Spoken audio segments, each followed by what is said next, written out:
سیراب کن زمین تشنه دلم تا بهرت ثمرات آورم.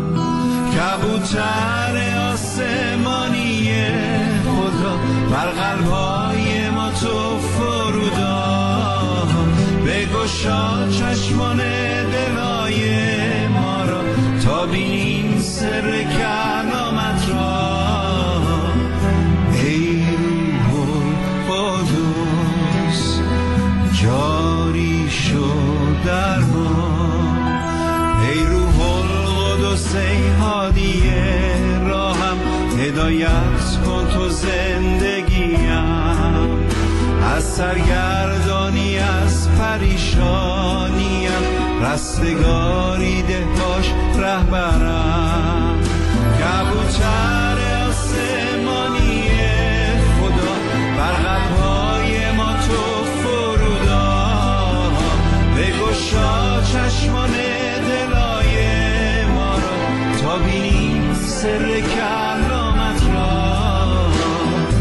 ای روح القدس جاری شد در ما.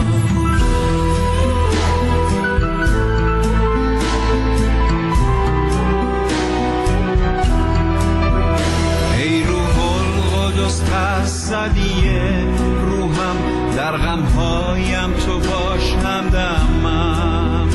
در تنهایی و در ضعف درونم شادیده همی باش قوتم.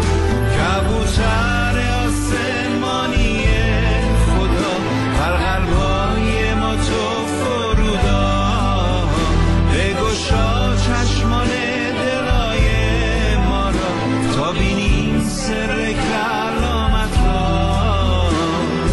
ای روح القدس جاری شد در ما، محبت و خوشی و سلامتی، علم و مهربانی نیکویی، ایمان و تواضع و پرهیزکاری، میوه های روح الهی است.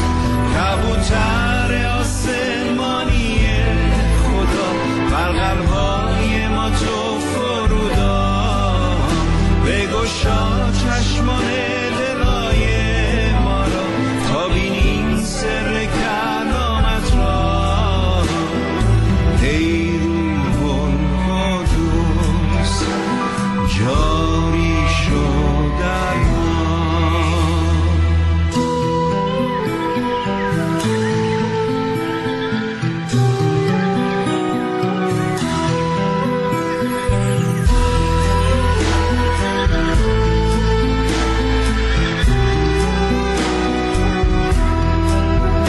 کلام علم و هم کلام حکمت، ایمان و معجزات و شفا، نبوت تمیز روح و زبان ها، عطایای روح مسیح هاست.